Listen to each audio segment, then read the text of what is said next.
अपनी हालत देखो जरा, इस उम्र में जबकि आप और पापा को निश्चिंत होकर आराम से रहना चाहिए था, उस समय बैठकर बच्चों की आयागिरी कर रहे हो। पार्क में घूमने के लिए पापा जाते हैं तो बाकी सब लोग आराम से बैठे होते हैं और पापा का ध्यान रिंकू पर ही रहता है। आप भी सारा दिन काम वालियों और कोरियर लेने के लिए दरवाजा खोलने में उलझी रहती हो। आपने अपनी जिंदगी को नरक बना रखा है, फिर भी आपको अपनी बहू में कोई बुराई नहीं नजर आती। मेरी सास ने हम दोनों बहुओं को अलग अलग फ्लोर पर करा हुआ है। सासू माँ जरा भी बीमार होती हैं तो हम दोनों बहुओं को उनका खाना पहुंचाना पड़ता है। ननद के आने पर माँ बेटी दोनों मौज करते हैं और खाना हम बनाते हैं। आपकी तरह नहीं कि बहू के बच्चों को लेकर घर में ही बैठी रहो। भाभी अपने बच्चों का अपने आप इंतजाम करें। निधि लगातार अपनी मम्मी को सुना रही थी। आइए आपको मालती जी और उनके परिवार से मिलवाएं। उनका एक बेटा गगन और बेटी निधि थी। निधि के 2 बेटे थे। मालती जी के पति वर्मा जी PWD के सीनियर इंजीनियर के पद से रिटायर हुए थे। उनका बेटा गगन और बहू प्रिया दोनों सॉफ्टवेयर इंजीनियर थे। प्रिया के एक बेटा रिंकू था और बेटी के जन्म के 6 महीने के बाद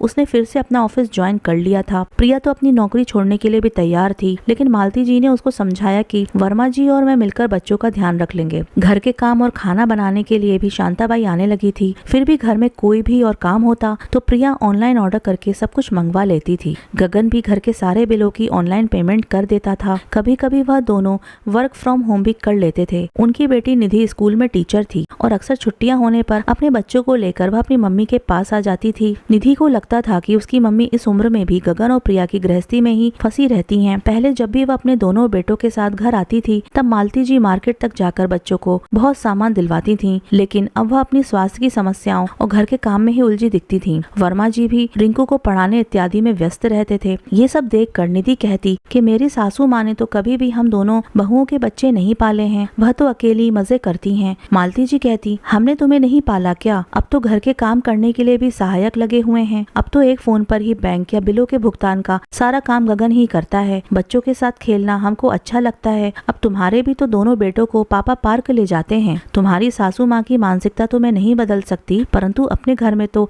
अच्छा माहौल मैं बना ही सकती हूँ। अब हमको कहीं जाने की जरूरत ही नहीं होती। प्रिया सारा सामान ऑनलाइन मंगवा देती है। हालांकि मालती जी के मन में था कि वह कहे कि रघु राघव के लिए भी तो गगन कितने अच्छे खिलौने और खाने के लिए प्रतिदिन कुछ न कुछ भिजवाता ही रहता है, परंतु मालती जी को पता था कि वह जितना भी अपनी बहू की तारीफ करेंगी उतना ही प्रिया और निधि में दूरियां बढ़ जाएंगी। वह अपनी जिंदगी से संतुष्ट थी। वर्मा जी और मालती को कभी भी अपनी दिनचर्या से परेशानी नहीं थी, लेकिन उनकी बेटी ही नहीं अपितु उनके पड़ोसियों को भी उनका यूं संतुष्ट रहना रास नहीं आता था। मालती जी और वर्मा जी कई बार बच्चों के साथ मॉल इत्यादि में खाना और शॉपिंग के लिए चले जाते थे। मालती जी अपनी बेटी को समझाती भी थी कि तुमको अपनी सासू माँ की बीमारी में उनका कोई अतिरिक्त काम करना भी भारी पड़ता है। अगर सास को बहू के लिए परेशानी होती है तो उनकी बहुओं को भी तो उनका काम करने में परेशानी होती है, परंतु बेटी के मन को कोई ठेस न लगे इसलिए वह अक्सर चुप ही रह जाती थी। उस दिन वर्मा जी को अचानक ही सांस लेने में कुछ परेशानी हो रही थी। निधि अपने घर जा चुकी थी। गगन ऑफिस चला गया था। प्रिया वर्क फ्रॉम होम कर रही थी।